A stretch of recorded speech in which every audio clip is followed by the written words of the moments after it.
Assalamualaikum warahmatullahi wabarakatuh. Alhamdulillah wa syukrillah wa ala alihi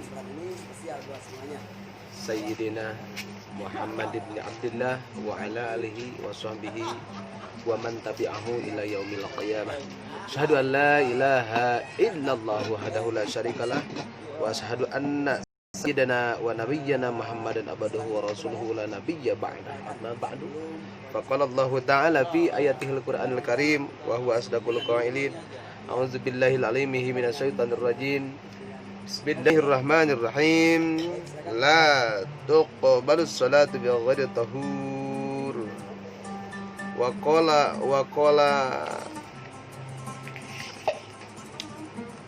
Nabi sallallahu alaihi wasallam, la tuqbalus salatun bi ghairi tahur. Faqala Allah ta'ala fi ayatil Qur'anil Karim.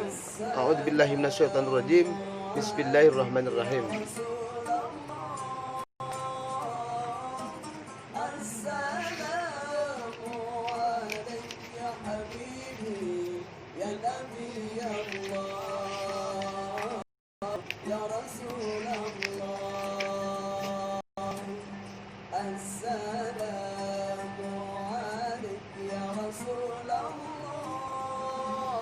Wa kullil mu'minati yaghdubna min absarihinna wa yahfazna furujahun. Sadaqallahul azim wa sadaqa rasulullahul azizil karim wa ala dzalika minas syahidin wasyakirin walhamdulillahirabbil alamin. Dalam kesempatan kali ini kita coba membahas tentang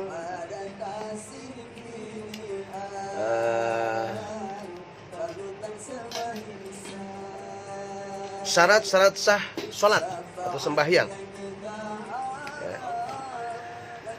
Makna syarat di sini ada syarat, ada rukun. Kalau syarat adalah wa kulyun dahilun anil bahiyah, bahan yang akan menjadikan sesuatu perkara. Kalau diibaratkan syarat itu syarat nyambel. Nah, syarat nyambel berarti ada kencur, ada bawang, ada cabai. Kalau rukun ibarat mutu dengan coet. Tidak jadi akan menjadi sambal ketika coet dan mutunya tidak ada. Dan cabai, kencur, jahe sama bawang saja tidak ada mutu dengan coetnya, tidak akan jadi. Mutu sama coet saja tidak ada syarat bawangnya, bawang atau cabai tidak akan jadi sambal. Minum dulu. Terima kasih. Jahe, terima kasih istriku. Memang mantap. Jadi adik-adik yang belum nikah, kalau kalian sudah mampu, nikahlah. Karena nikah itu nikmat banget. Mau makan tinggal makan, ya, mau bobo diusapan, enak banget. Fabi ayyi ala rabbikum atukadziban. Nikmat manakah yang kau dustakan? Allah sangat baik sekali, ya. Tiris diberi perempuan, ya, diberi selimut. Hunna libasun wa antum libasul lahun. Perempuan adalah selimut kalian laki-laki, dan kalian perempuan laki-laki adalah selimut kalian. Jangan mencari selimut tetangga, ya. Rumput-rumput tetangga lebih indah, tapi ingat zina wala taqrabuz zina. Jangan, ya. Jadi seteguh-seteguh kalau mau lagi. Susu jahe. Mantap, ya. Teruskan. Makna syarat? Syarat ialah kewujudan sesuatu perkara adalah bergantung kepada kewujudannya. Tanpa sesuatu itu tidak akan wujud. Dan ia bukan satu bahagian atau juz daripada perkara tersebut. Seperti tumbuh-tumbuhan, ia tidak akan wujud di muka bumi melainkan apabila ada air hujan. Tidak ada air hujan, kering, ya, kerontang. Tetapi hujan tersebut bukan sebagian daripada tumbuh-tumbuhan. Oleh itu tujuan adalah syarat kepada wujudnya tumbuh-tumbuhan tersebut. Ya. Apakah syarat-syarat sah sembahyang? Ya, tadi. Yang pertama bersuci. Ya. Dalam pembicaraan atau perbincangan yang lalu ada telah mengetahui makna bersuci. Sudah bab wudu. Jadi sebelum wudu itu kan ada wudu, sebelum salat wudu ya. Airnya seperti apa? Sudah kita bahas nanti di juz berikutnya. Terbagi kepada beberapa bagian yang mesti disempurnakan apanya sembahyang menjadi sah. Jadi sembahyang akan sah ketika suci. Ya. Suci airnya, bukan mencuri ya. Sekarang air itu mahal. Bukan mencuri tanahnya, tanah terdapat ada air di dalamnya, bukan mencuri tanahnya.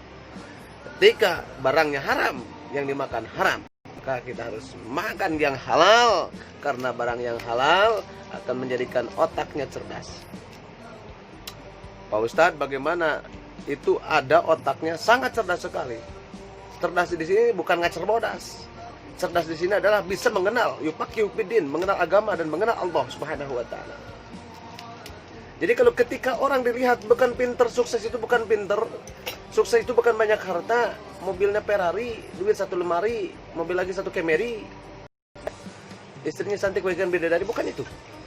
Sukses itu adalah orang ketika ditimpa musibah dia kembalikan kepada Allah. Diberi kekayaan, kembalikan kepada Allah. Diberikan lagi oleh Allah, kembalikan alhamdulillahirabbil alamin. Itu yang sukses. Wala tamutunna illa wa antum muslimun. Jadi ketika orang sukses itu adalah mati dengan membawa iman dan Islam, bukan membawa mobil, Pak. Harta sedekahkan. Banyak harta, banyak orang yang bahagia dengan keadaan kita yang orang kaya. Bukan dengan kekayaan kita orang makin hancur dengan keadaan kita. Itulah adalah harta yang tidak bagus. Ya. Bersuci, kita harus bersuci dulu ya, bersuci, berwudu ya, gosokin takutnya ada kotoran-kotoran, gosok gigi dulu ya. Ingin ketemu interaksi dengan Allah Subhanahu wa taala. 1, suci tubuh badan daripada hadas. Jangan orang punya hadas kecil, hadas besar. Ya, harus adus dulu. Habis junub jangan langsung salat, mandi dulu. Oleh itu orang yang berhadas sama ada hadas kecil tidak berwudu. Wudu dulu. Nawaitu raf'al hadasil asghari fadlillahi taala ya. Syarat wudu, rukun wudu tadi ada. Atau hadas besar seperti berjunub lagi junub, langsung salat tidak sah. Sembahyang tidak sah. Rasulullah SAW telah bersabda dalam hadis sahih, la tuqbalu salatu bighairi tahur. Tidak diterima mana-mana sembahyang yang didirikan dalam keadaan tidak bersuci atau muslim 224. Yang kedua, suci tubuh badan daripada najis. Ya, badannya jangan najis. Wah, kecil kayak tai kan dia, napal. Tidak sah sholatnya. Atau budak cet kalau ngatret, mata budak tuh lah dibawa sebenarnya namanya itu ketika tidak bisa menjaga najis, takutnya anak itu belum dipotong, disepitan kan bawa najis itu di kukulupna, di kukucupna ya, dina dakarna itu atau dina apena itu tidak diterima ya. Tadi suci tubuh badan daripada najis. Ada juga yang telah mengetahui makna najis dan bahagian dalam bab bersuci, yaitu lalu dalilnya ialah hadis Rasulullah SAW menceritakan tentang 2 orang diazab dari kuburnya. Bagaimana baginda sallallahu alaihi wasallam bersabda, amma ahaduhuma fakana la yastabari'u minal baul. Ingat tah, kencing ulah di mana-mana. Ingat baheulanya kencing sok berdiri, tah apalagi awewe-nya duduk.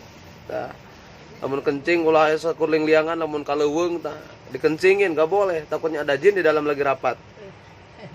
Ya, makanya ada ya mitos fakta ya, habis kencing langsung itunya gede, disindrek jin nggak boleh.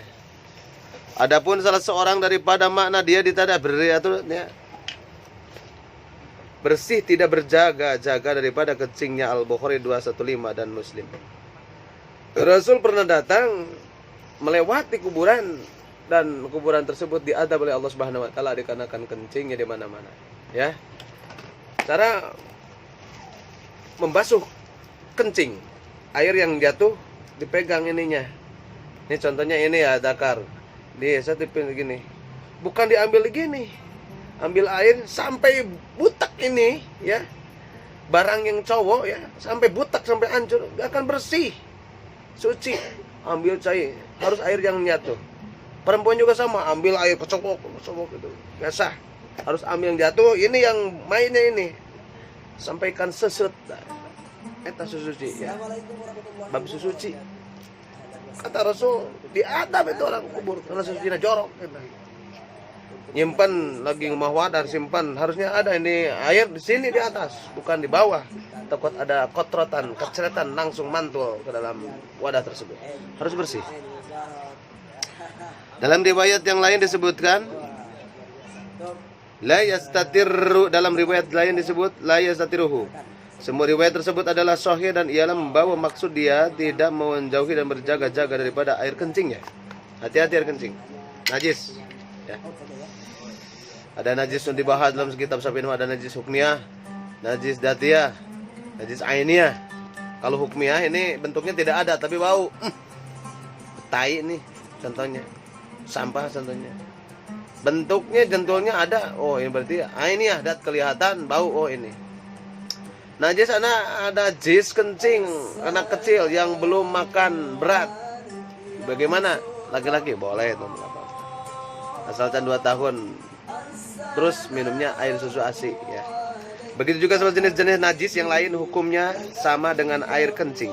Rasulullah Shallallahu alaihi wasallam pernah memberitahu kepada Fatimah binti Abu Hubais radhiyallahu an dengan sabadanya. Fa idza aqbaltal haydatu fatruki as-shalah fa idza dhahaba qadruha faghsili ankid dama wa shalli. Apabila haid datang maka tinggalkanlah sembahyang, dan jika tempohnya telah tamat maka mandilah disebabkan darah tersebut dan dirikanlah sembahyang. Kalau lagi haid jangan sholat ya, lagi nifas jangan sholat.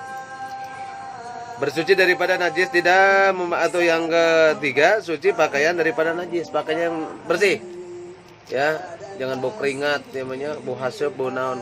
Sholat mana menghadap Allah gitu, ketemu presiden sampai kena ceripit gitu tah baju.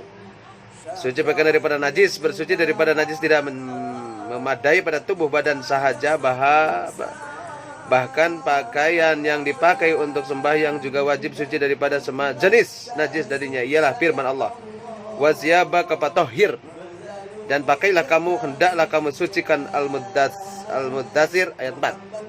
Bersihkanlah bajumu, jangan sampai bau kesang, bau keringat ya, bau naga batul, bau kelek dan sebagainya. Salat Allahu Akbar, bau kelek deh. Kecuali tema di kudrat semprot. Abu Dawud 365 telah meriwayatkan daripada Abu Hurairah radhiyallahu anhu bahwa Khawlah bin Yasar telah datang menemui Rasulullah SAW dan berkata, wahai Rasulullah, sesungguhnya saya tidak mempunyai pakaian melainkan satu helai sahaja, dan saya telah didatangi haid ketika memakai atau memakainya. Bagaimana yang seharusnya saya lakukan? Sabda Rasul, apabila kamu telah suci maka basuhlah pakaian tersebut dan sembahyanglah dengan memakainya kemudian. Kalau sekarang udah banyak ya, di kondewa tuh di kilo kain, masa tidak punya kain bersih baju. Kemudian dia bertanya lagi, bagaimana kakak jika kala tersebut tidak tang atau tal? Sabda Rasulullah, memandai kamu membasuh darah tersebut manakala kesayangan yang tidak tanggal itu ia tidak akan membedaratkan kamu, tidak membatalkan sembahyang kamu dengan menggunakan dalam keadaan tersebut. Yang keempat, suci tempat daripada najis. Tempatnya harus bersih juga. Yang dimaksud tempat di sini ialah kawasan yang digunakan oleh orang yang bersembahyang, harus bersih. Yang kedua, mengetahui masuk waktu sembahyang. Ya. Oh, udah masuk ya waktu sembahyang. Tadi bersuci ya, syarat sah sembahyang satu bersuci, yang kedua mengetahui masuk waktunya sembahyang. Oh, ini udah masuk sembahyang ya, duhur. Ada telah mengetahui bahwa setiap sembahyang fardu mempunyai waktu tertentu, ya. Contohnya udah biasa itu. Cara mengetahui masuk waktu sembahyang dapat diikuti 3 cara. Ilmu yakin, yaitu berdasarkan dalil yang dapat dilihat seperti melihat matahari. Ya ijtihad, yang taklid. Contoh kita lagi ke hutan belantara. Waduh, ini udah belum ya? Sekarang udah ada jam ya, HP gitu, udah modern sekarang mah. Kalau dulu pakai matahari bagaimana gelap, berawan. Wah, dengan feeling aja ijtihad. Hukum sembahyang di luar waktu. Bagaimana apabila orang yang bersembahyang mendapat dia mendirikan sholat di luar waktu, sebelum duhur udah sholat. Gimana caranya ini? Sah tidak? Jadi gitu kan. Belum masuk waktu maka sembahyang tersebut batal. Ya, ketika masih ada waktu sholat lagi. Tapi ketika sholat itu sudah habis dan masuk sholat asar, ya udah, karena kita pakai fil tadi. Yang ketiga, menutup aurat. Ya, batal sholatnya kalau tidak menutup aurat. Atau bolong sarungnya, makanya harus 2 rangkap. Makna aurat. Aurat pada pengertian syara ialah semua perkara. Aurat kalau perempuan jami'u badaniha di luar sholat. Kalau dalam sholat adalah wajhil kafen, muka dengan ini. Kalau laki-laki antara bujal dan tuur. Firman Allah Ta'ala, khudzu zinatakum inda kulli masajid. Pakailah pakaian yang indah di setiap memasuki masjid. Al-A'raf 31. Masuk nih pakai jas ya, bagus, menghadapi Allah yang paling bagus secara rengit. La taqbulu sholatul haid illa bihimad. Tidak diterima sembahyang perempuan yang telah balik melainkan dengan kain yang menutupi kepalanya. Ditutup ya kepalanya, kerudung. Sepadan aurat di luar sembahyang. Kalau perempuan jami'u badaniha. Kalau dalam sembahyang tadi wajah dengan telapak tangan. Jadi yang berikutnya, beberapa keadaan diharuskan membuka dan melihat sholat karena keuzuran tertentu. Ada.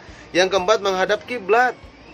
Kiblat dari sini berarti ke sebelah barat, ya. Kalau dari Maroko ke timur. Dalil wajib menghadap ke arah kiblat, firman Allah Ta'ala yang bermaksud makna palingkanlah wajahmu ke arah Masjidil Haram dan di mana saja kamu sekalian berada. Maka palingkanlah, hadapanlah wajah kamu ke arahnya. Al-Baqarah 150. Wali wajhaka syatr al-Masjidil Haram. Itu ya. Ini ayat perintah. Harus ke Ka'bah. Kita menghadap dalam salat. Al-Bukhari 5897 dan Muslim 397 meriwayatkan bahwa Nabi SAW berkata kepada orang yang diajarkannya cara mendirikan sembahyang dengan sempurna, apabila kamu hendak mendirikan sembahyang, maka sempurnakanlah wudu. Kemudian sempurnakan wudu. Dari sini sampai gini telinga ya wudu yang benar. Maksud Masjidil Haram yang disebut dalam ayat dan kiblat dan hadis ialah Ka'bah, Al-Ka'batul Mukarramah. Tari disyariatkan mendapat ke arah kiblat. Al-Bukhari 390 dan Muslim 525 meriwayatkan daripada Al-Barra bin Azib radhiyallahu katanya. Ya, minum lagi ya biar segar. Mana ini jahe?